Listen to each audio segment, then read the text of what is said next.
Petra Evangelical Deliverance Church presents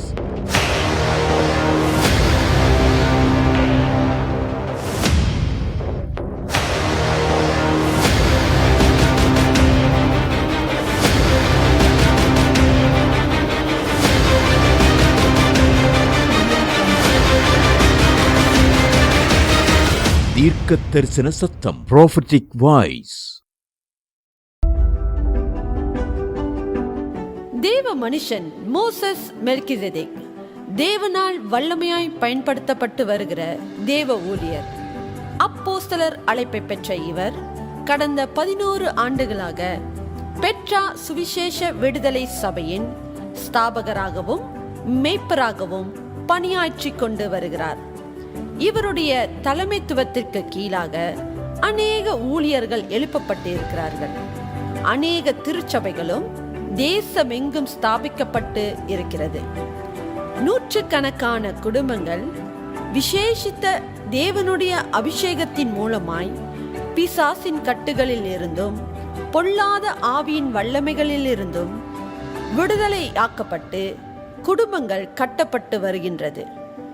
அநேக புதிய ஆத்துமாக்களுக்கு தேவனுடைய சுகமளிக்கிற வல்லமையையும் விடுதலையின் வல்லமையையும் தீர்க்க தரிசன வல்லமையையும் வெளிப்படுத்தி அற்புத அடையாளங்களின் மூலமாக சுவிசேஷத்தை வல்லமையாக பிரசங்கித்து வருகிறார்.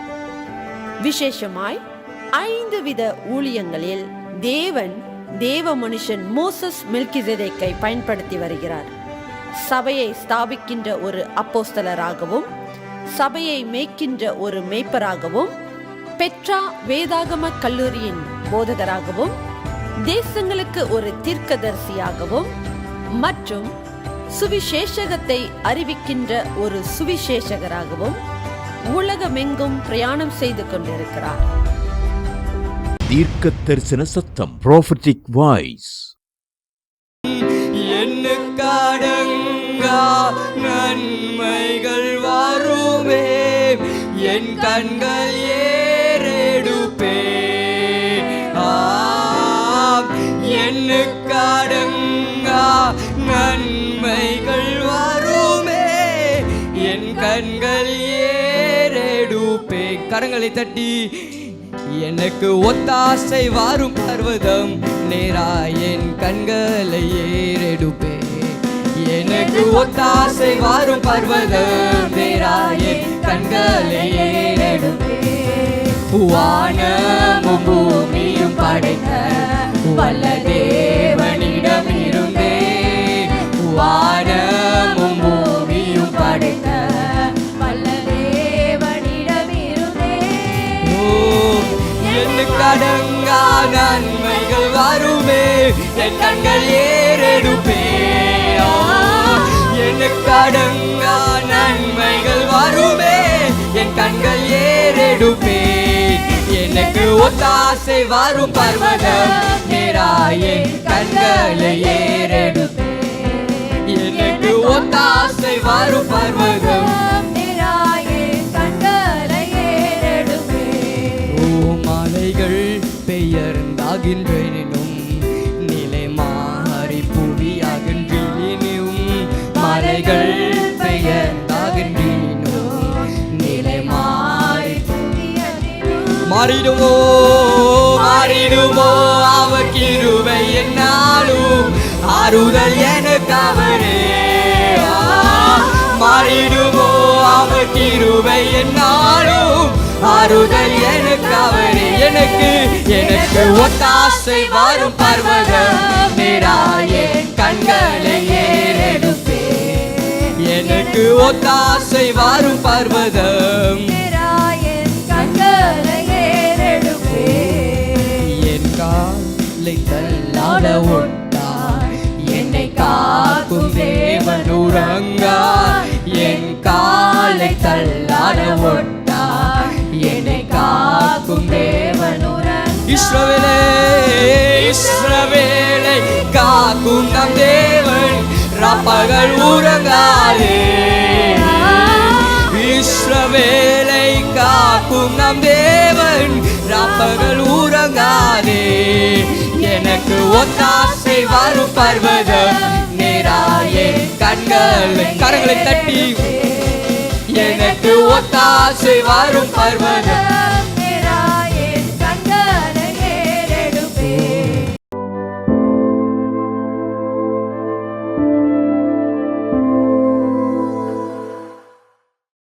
உங்கள் யாவரையும் கிறிஸ்து இயேசு நாமத்தில் மாரநாதா என்று சொல்லி உங்களை வாழ்த்தி வரவேற்கிறோம். எல்லாரும் சொல்லுங்கள், மாரநாதா, மாரநாதா. இயேசு சீக்கிரமாய் வருகிறார். இதோ ஒரு ரகசியம் என்கிறதான தலைப்பின் கீழாக உங்களோடு கூட கடந்த 2 வாரங்களாகவும் கர்த்தராகிய இயேசு கிறிஸ்துவினுடைய 2ஆம் வருகையை குறித்து பேசிக்கொண்டே வர கர்த்தர் கிருபை பாராட்டி இருக்கிறார். இதோ இந்த 3வது வாரத்திலும் தேவ ஆவியானவர் நம்மிடையே பேசுவாராக. கர்த்தர் பேசும்போது அதை காதுள்ளவன் கேட்க கடவான். 35ஆம் சங்கீதம் 11வது வசனத்திலிருந்து முக்கியமான ஒரு பகுதியை பார்க்க போறோம். கொடுமையான சாட்சிகள் எழும்பி நான் அறியாததை என்னிடத்தில் கேட்கிறார்கள். நான் செய்த நன்மைக்கு பதிலாக தீமை செய்கிறார்கள். என் ஆத்துமா திக்கற்று பார்க்கிறார்கள். நல்ல கவனிங்க, யார் இவர்கள் அப்படின்னு இவர் விவரித்து சொல்றாரு. அவர்கள் ஒரு நாள் வியாதியாய் இருந்தப்போ, பிரச்சனையில் இருந்தப்போ, கஷ்டத்தில் இருந்தப்போ நாம் அவர்களுக்காக இரட்டை உடுத்தி நான் உபவாசத்தால் என் ஆத்துமாவை உபத்திரவப்படுத்தினேன். ஆனா இதெல்லாம் அவங்க எனக்கு விரோதமாக செய்கிறாங்கன்னு தெரியாமலே நான் செஞ்சேன். அந்த ஜெபம் திரும்ப என் மடிக்கே திரும்பிடுச்சு. அடுத்து 14ஆம் வசனத்தில் சொல்றாரு, நான் அவனை என் சிநேகிதனாகவும் சகோதரனாகவும் பாவித்து நடந்து கொண்டேன். தாய்க்காக துக்கிக்கிறவனை போல துக்க வஸ்திரம் தரித்து தலை கவிழ்ந்து நடந்தேன். ஆனா எனக்கு ஆபத்து நேரிட்ட போது, அடுத்த வசனத்தை பாருங்க, ஆனாலும் எனக்கு ஆபத்து உண்டான போது அவர்கள் சந்தோஷப்பட்டு கூட்டம் கூடினார்கள்.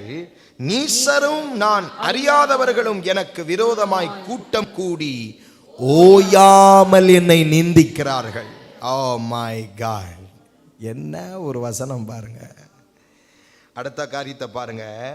அப்பத்திற்காக இச்சகம் பேசுகிற பரியாசக்காரரோடு சேர்ந்து கொண்டு என் பேரில் பட்கடிக்கிறார்கள். ஆண்டவரே, எதுவரைக்கும் இதை பார்த்து கொண்டிருப்பீர்? என் ஆத்துமாவை அழிவுக்கும் எனக்கு அருமையானதை சிங்க குட்டிகளுக்கும் தப்புவியும். ஒரு அல்லேலூயா சொல்லுங்க பார்க்கலாம். ஒரு அல்லேலூயா சொல்லுங்க பார்க்கலாம். நீங்க அவங்களுக்கு உபவாசம் பண்ணி ஜெபம் பண்ணீங்க, அவங்களுக்கு நன்மை செஞ்சீங்களா? ஆனால் அவர்களே உங்களுக்கு என்னத்தை செய்கிறாங்க? விரோதத்தை செய்கிறாங்க, பேசுகிறாங்க, கூட்டம் கூடுகிறார்களா? எனக்கு தெரில. உங்கள் குடும்பத்துக்கு விரோதமாக, உங்கள் வேலைக்கு விரோதமாக, உங்கள் வியாபாரத்துக்கு விரோதமாக, ஊழியத்துக்கு விரோதமாக நீங்கள் நன்மை செஞ்சுக்கிட்டு இருக்கீங்க. ஆனால் அவங்க உங்களுக்கு தீமை செஞ்சுக்கிட்டு இருக்கிறாங்க. இயேசுவின் நாமத்தினால் அவர்கள் வெட்டின குழியில் அவர்கள் விழுவார்கள். எண்ணி 90 நாளுக்குள்ள கர்த்தர் அவர்கள் வெட்டின குழியில் விழ செய்வார். கையை நல்லா உயர்த்திடுங்க. அவங்க உங்களுக்கு யாருன்னே தெரியாது. நீங்கள் நினைக்கிற மாதிரி இல்லை. உங்களுக்கு யாருன்னே தெரியல. You are doing good to them, but they are talking nonsense, gathering together. கூட்டம் கூடி உங்களை குறித்து ஏதோ ஒன்று ஆலோசனை நடக்குது. என் கர்த்தர் சொல்றாரு, அவர்கள் வெட்டின குழியில் அவர்களே விழ கடவார்கள். நாங்க நினைச்சது நடந்துச்சுன்னு சொல்ல கர்த்தர் அவர்களை விடமாட்டார். உங்க குடும்பத்து மேல ஒரு விசேஷ பாதுகாப்பு வருது. கர்த்தருடைய பிரசன்னம் இறங்குது. இந்த 2ஆம் மாதம் தேவனுடைய மனுஷன் ஜெபிக்கிறேன், உன் வீட்டில் ஒரு பெரிய பாதுகாப்பு இயேசுவின் நாமத்தினாலே உண்டாவதாக, உண்டாவதாக, உண்டாவதாக, உண்டாவதாக. கர்த்தர் உன்னை காப்பா. காக்கிறவர் உறங்கா, பகலிலும் உறங்கார், இரவிலும் உறங்கா. நம்மை காக்கிற தேவனுக்கு 2 கையை உயர்த்தி ஸ்தோத்திரம். நல்ல ஆண்டவரை பிரைஸ் பண்ணுங்க. பெற்ற திருச்சபையே கர்த்தரை துதி.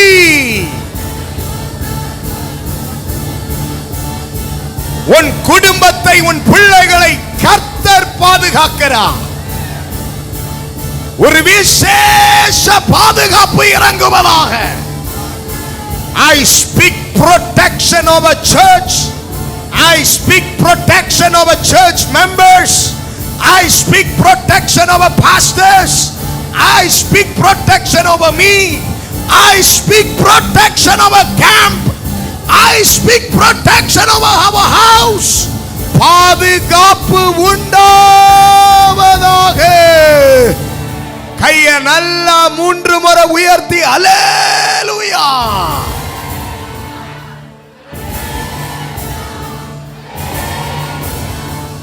ஒன்று கொரிந்தியர் 16:22 இந்த நாளுக்கு செய்திக்கு ஆதாரமாக வாசிக்க போகிறோம்.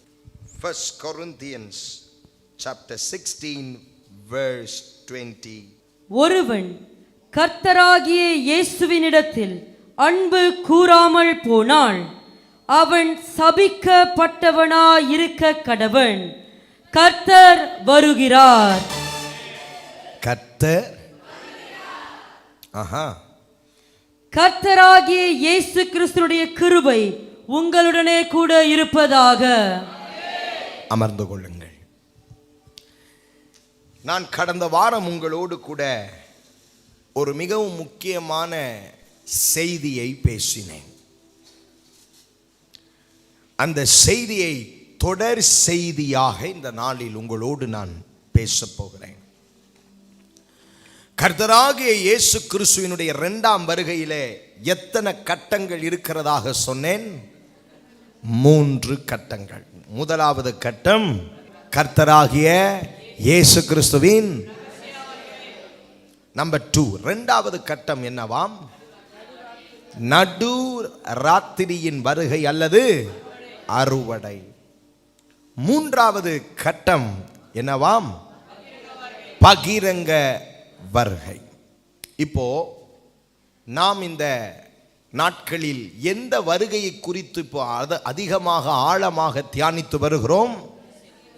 கர்த்தராகிய இயேசு கிறிஸ்துவின் ரகசிய வருகையை குறித்தும், அவருடைய வருகைக்கான அடையாளங்களை குறித்தும், அவருடைய வருகைக்கு நாம் எல்லோரும் எப்படி ஆயத்தமாக வேண்டும் என்றும், அந்த வருகைக்காகத்தான் நாம் தேவனுடைய சமூகத்தில் வாழ்கிறோம், ரட்சிக்கப்பட்டோம், உபவாசம் பண்ணுகிறோம், ஜெபம் பண்ணுகிறோம், விசுவாசத்தில் வாழ்கிறோம், பிரயாசப்படுகிறோம் என்பவைகளை உங்களோடு நான் பேசி வருகிறேன்.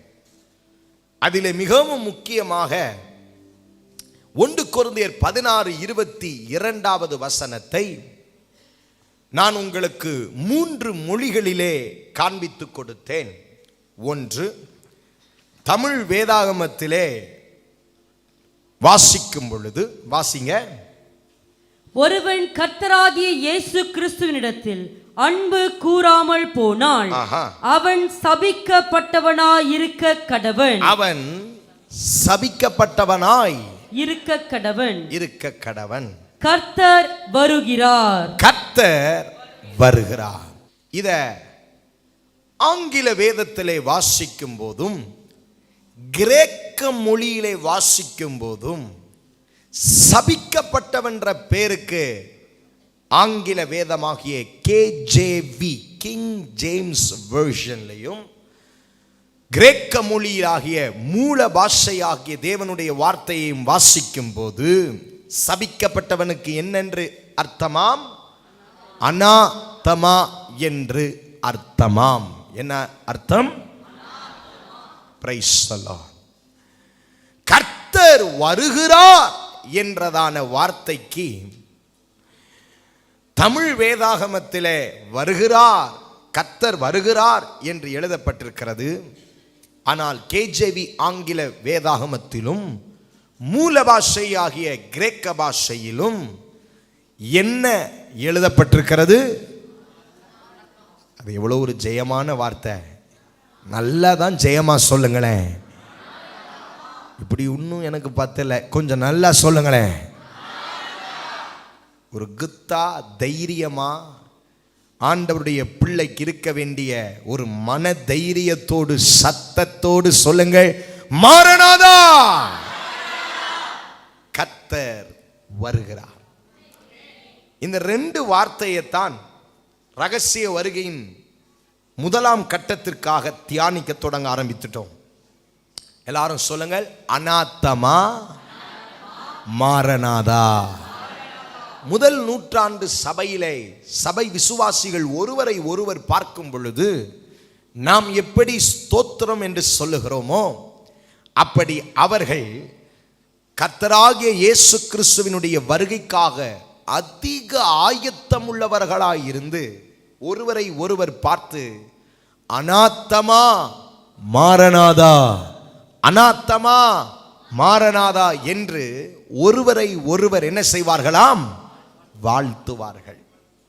அருமையானவர்களே, இதை வாழ்த்தும் போது ஒருவருக்குள்ளே ஒருவர் என்ன சொல்லிக்கொண்டு இதை அறிக்கை செய்வார்கள் என்று, என்ன அர்த்தத்திற்காக இதை ஒருவர் ஒருவர் அறிக்கை செய்வார்கள் என்று சற்று உங்களுக்கு விளக்கி கொடுத்தேன்.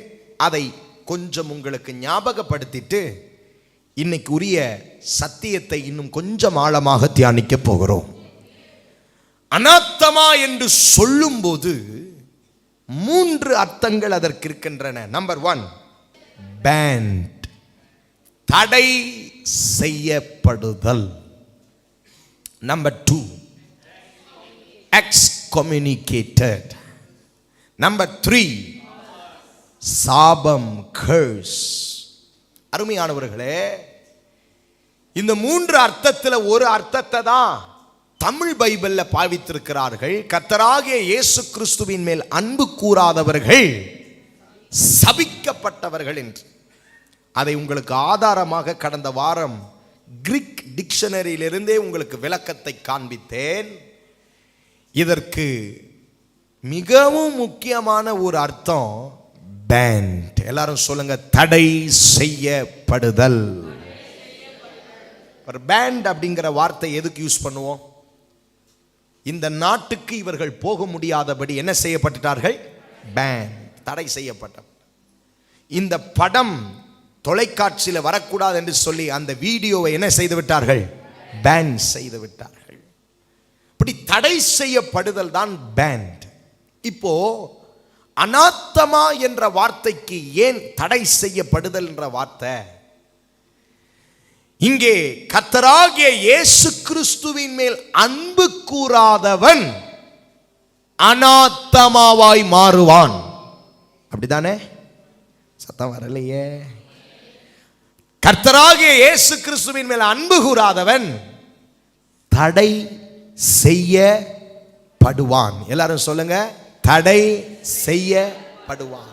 எதற்கையா தடை செய்யப்படுவான்? கர்த்தர் வருகிறார், அவருடைய வருகையில் நீங்கள் தேவனுடைய சமூகத்திற்கு வர, வருகையில் எடுத்துக்கொள்ளப்பட என்ன செய்யப்படுவீர்களாம்? சத்தம் வரமாட்டேங்குது.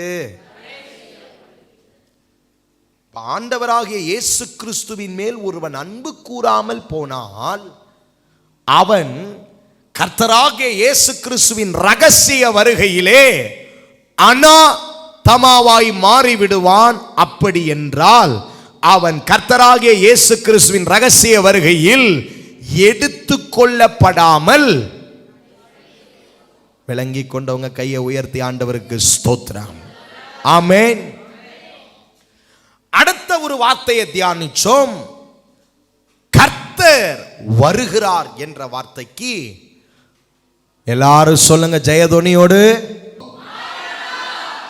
இந்த சவுண்ட் எப்போதும் மெயின்டைன் பண்ணுங்க. ஏன்னா இந்த வார்த்தையெல்லாம் ரொம்ப வல்லமை உள்ள வார்த்தை. ஆமென் சொல்லுங்க பார்க்கலாம். எல்லாரும் சொல்லுங்கள். 1 2 3 கோ.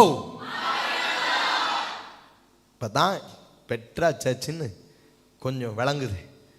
ஒரு அல்லேலூயா போட்டுருங்க. குட். மாரநாதாங்கிற வார்த்தைக்கு சில அர்த்தங்களை கொடுத்தேன். அதுல முதல் முக்கியமான அர்த்தம் exclamation of the approaching divine judgment. தெய்வீகமான நியாய தீர்ப்பு வருகிறது என்று அறிக்கை செய்கிறது. எல்லாரும் சொல்லுங்கள். தெய்வீகமான நியாய தீர்ப்பு வருகிறதாக அறிக்கை செய்வது. ஒரு அல்லேலூயா போட்டுருங்க. இந்த மாரநாதாவை 2 வார்த்தையா பிரிச்சு தான் சொல்றாங்க. மரணா தா, மரணா தா. இத ரெண்டையும் சேர்த்து சொல்லும் பொழுது கர்த்தராகிய இயேசு கிறிஸ்து நியாயம் தீர்க்க வருகிறார் என்று அர்த்தமா? கர்த்தருடைய பிள்ளைகளே, கர்த்தருடைய நியாய தீர்ப்பை உங்களுக்கு விவரித்து சொன்னேன். கர்த்தராகிய இயேசு கிறிஸ்துவின் ரகசிய வருகை வரும்போது ஒருவர் எடுத்துக்கொள்ளப்படுவார்கள், ஒருவர் கைவிடப்படுவார்கள். இந்த எடுத்துக்கொள்ளப்படுகிறவர்களையும் கைவிடுதல் பகுதியையும் ஆண்டவர் ஒரு இடத்திலே நியாயம் தீர்ப்பு செய்வாராம். அந்த சிங்காசனத்துக்கு பேரு கிறிஸ்துவின் நியாயாசனம். எழுதிக் கொள்ளுங்கள். கிறிஸ்துவின் நியாயாசனம். Judgment seat of Christ. ஆங்கிலத்திலே ஜட்ஜ்மென்ட் சீட் ஆஃப் கிரைஸ்ட். கிறிஸ்துவின் நியாயாசனம். இந்த இடத்துல தான் ஆண்டவர் ஒருத்தனை தீர்மானம் பண்ணுவாராம். இவனை ரகசிய வருகையில எடுத்து கொள்ளலாமா அல்லது இவனை கை விட்டடலாமா? இவனை மாரநாதா என்று சொல்லி எடுத்து கொள்ளலாமா அல்லது அநாத்தமா என்று சொல்லி தடை செய்து விடலாமா என்று கர்த்தர் நிர்ணயிக்கும் ஒரு இடம் கிறிஸ்துவின். எல்லாரும் சத்தமா சொன்னா நல்லா இருக்கும். நான் ஏன் உங்களை இந்த வேர்டெல்லாம் சொல்றேன்னா இதெல்லாம் மண்டையில் நிற்காது சில நேரம். ஸோ திரும்ப திரும்ப திரும்ப நீங்கள் சொல்லும்போது தான் அது உங்கள் உள்ளத்திலும் உங்கள் சிந்தனையிலையும் பதியும். இப்போ எனக்கு திரும்ப சொல்லுங்க. கர்த்தராகிய இயேசு கிறிஸ்துவின் ரகசிய வருகையில் தேவன் நம்மளை எல்லாரையும் எங்கே நியாயம் விசாரிப்பார்? 2வது கட்டம் இருக்க. ஆட்டுக்குட்டியானுடைய சிங்காசனத்துக்கு முன்பாக, கடலுக்கு முன்பாக இவரைகளை இரத்த சாட்சிகளை தேவன் நியாயம் விசாரிப்பார். கடைசியாய் பகிரங்க வருகையிலே கைவிடப்பட்ட மொத்த ஜனங்களையும் தேவன் நியாயம் தீர்க்க பகிரங்க வருகையிலே வெள்ளை சிங்காசனத்திலே நியாயம் தீர்ப்பார். White throne judgment. வெள்ளை சிங்காசன நியாய தீர்ப்பு. இப்போ நம்ம அதுக்கெல்லாம் போக வேண்டாம். நாட்கள் வர வர அதை ஒன்றுன்னா படிக்கலாம். இப்போ நம்ம எல்லாரும் கான்சென்ட்ரேட் பண்ற, நம்ம எல்லாரும் இவைகளுக்கெல்லாம் தப்பி மனுஷகுமாரனுக்கு முன்பாக நிற்க போகிற ஒரு நாள் வருகிறது. அது கர்த்தராகிய இயேசு கிறிஸ்துவின் ரகசிய. லூக்கா 21:36 நம்ம படித்தோம். வருகைக்கான அடையாளங்களை எல்லாம் இயேசு சொன்ன பின்பு இந்த வருகையில் நீங்கள் வர கர்த்தருக்கு முன்பாக தகுதி உள்ளவர்களாக நீங்க மாற என்ன செய்ய வேண்டும் என்று லூக்கா 21:36 வாசித்தோம். வாசியுங்கள். ஆகையால் இனி சம்பவிக்க போகிற இவைகளுக்கெல்லாம் நீங்கள் எல்லாரும் தப்புவீர்களாம். ஹலோ, ஒரு நற்செய்தி சொல்றேன். நீங்கள் எல்லாரும் என்ன செய்யப்படுவீர்கள்? தப்பி மனுஷகுமாரனுக்கு முன்பாக நிற்க பாத்திரவான்களாக எண்ணப்படுவதற்கு எப்பொழுதும் ஜெபம் பண்ணி விழித்திருங்கள் என்றார். எல்லாரும் சொல்லுங்களேன். வருகைக்கு போகணும்னா, ரொம்ப சத்தமா சொல்லிட்டீங்க, பல்லு கொட்டிட போகுது. எல்லாரும் சொல்லுங்க. வருகைக்கு போகணும்னா பேசிக்கிட்டு இருந்தா போக முடியாது, கதை பேசினா போக முடியாது, ஊர் கதை பேசினா போக முடியாது, குறை பேசிக்கிட்டு இருந்தா போக முடியாது, ஜெபம் பண்ணாதான் போக முடியும். ஒத்துக்கிறீங்களா? நான் உங்களுக்கு ஒரு விஷயம் சொல்றேன். இந்த 2ஆம் மாதம் 1ஆம் தேதியிலிருந்து கர்த்தர் என் இருதயத்தில் வச்ச ஒரு பாரம் என்ன தெரியுமா? நாம் எல்லோரும் அதிகமாய் ஜெபிக்கிறவர்களாக மாறணும். ஏன்னா நம்ம எல்லாரும் பாடுபடுறோம். எதுக்கு? எவ்வளோ அவமானத்தை சகிக்கிறோம்? எதுக்கு? எவ்வளோ பாடுகளை கர்த்தருக்காக சகிக்கிறோம்? எதுக்காக இந்த கிறிஸ்தவ ஓட்டத்தை நம்ம எல்லா பிரச்சனையும் தாண்டி, குடும்பத்தில் பிரச்சனை, வருமானத்தில் பிரச்சனை, எல்லாத்தையும் தாண்டி இன்னைக்கு சர்ச்சில் வந்து உட்கார்ந்து இருக்கிறீங்களே வெண் வஸ்திரம் தரித்தவர்களாக. எதுக்கு? ஒரே ஒரு காரணம். இயேசுவின் ரகசிய வருகையிலே நான் அனாத்தமாவாக மாறாமல், மாரநாதா கர்த்தர் இயேசு வருகிறார் என்று நான் எதிர்கொண்டு போகத்தான் இத்தனை பாடுகளையும் படுகிறோம். எத்தனை பேர் ஆமேன் சொல்லுவீங்க? அப்போ ஆண்டவருடைய பிள்ளைகளே, the only thing you have to prepare yourself is by praying. ஜெபம் பண்ணணும். குடும்ப ஜெபம், தனி ஜெபம், சபையாய் கூடி ஜெபிக்கிற ஜெபம், ஜெபத்திலே தரித்திருக்க வேண்டிய நாட்கள் இந்த நாட்கள். Without you praying, don't dream that you will be caught up in the rapture. ரகசிய வருகையிலே போவீங்கன்னு கனவுல கூட காணக்கூடாது. ஒரு ஜெபம் இல்லாத மனுஷன் ஒரு நாளும் வருகையில் எடுத்து கொள்ளப்பட மாட்டார்கள். இயேசு சொல்றாரு, இவைகளுக்கெல்லாம் நீங்க தப்பி மனுஷகுமாரனுக்கு முன்பாக நீங்கள் போய் நிற்க பாத்திரவான்கள். அப்படின்னா பாத்திரவானா ஒருத்தனை மாற்றுவது என்னதான்? ஜெபம். அதிகாலை ஜெபம், மத்தியானத்தில் ஜெபம், இரவிலே ஜெபம். நாம் சபையாக இந்த நாட்களில் அதிகமாக ஜெபிக்க போகிறோம். நம்முடைய குடும்பத்துக்காக ஜெபிக்க போகிறோம். நம்முடைய பிள்ளைகளுக்காக நாம் ஜெபிக்க போகிறோம். நம்முடைய பிள்ளைகளின் பிள்ளைகளுக்காக ஜெபிக்க போகிறோம். நம்முடைய தேசத்துக்காக ஜெபிக்க போகிறோம். நம்மை ஆளுகிற பிரதமருக்காக நாம் ஜெபிக்க போகிறோம். நம்முடைய தேசத்தை ஆளும் தலைவர்களுக்காக ஜெபிக்க போகிறோம். நம்முடைய தேசத்தில் இருக்கிற சபைகளுக்காக ஜெபிக்க போகிறோம். பரிசுத்தவான்களுக்காக நாம் ஜெபிக்க போகிறோம். விசுவாசிகளுக்காக நாம் ஜெபிக்க போகிறோம். எல்லாவற்றிலும் ஜெபத்தோடும் கூடிய ஸ்தோத்திரத்தோடும் தேவனுக்கு தெரியப்படுத்துங்கள். அப்பொழுது எல்லாம் புத்திக்கும் மேலான தேவ சமாதானம் உங்கள் இருதயத்தை ஆள கடவது. கையை உயர்த்தி கர்த்தாவே ஸ்தோத்திரம். உங்கள் ஜாய் டிவியில் திங்கள் முதல் வெள்ளிக்கிழமை வரையிலும் தினமும் இரவு 9 மணி முதல் 9:30 மணி வரையிலும் தீர்க்க தரிசன சத்தம் என்ற நிகழ்ச்சியை காணத் தவறாதீர்கள். உங்கள் ஜெப தேவைகளுக்கும் மேலும் ஆலோசனைகளுக்கும் தொடர்பு கொள்ள வேண்டிய முகவரி: pastor R. Philip, Petra evangelical deliverance church, Anbu Nagar, வஞ்சியாபுரம் பிரிவு, பொள்ளாச்சி, கோயம்புத்தூர் 642006. செல்போன் நம்பர் 9600457569 மற்றும் பாஸ்டர் டேவிட் செல்வம், பெட்ரா இவாஞ்சலிக்கல் டெலிவரன்ஸ் சர்ச், எண் 11, உஜ்ஜால் சிங் தெரு, ராமகிருஷ்ணாபுரம், ஈஸ்ட் தாம்பரம், சென்னை 59. தொடர்பு கொள்ள 8939676077. Our address: Petra Evangelical Deliverance Church, number 6, Jalan, PTP 1/1 Taman per Industrian Tosik per Dana 47120 Puchon. For prayers 601163921522.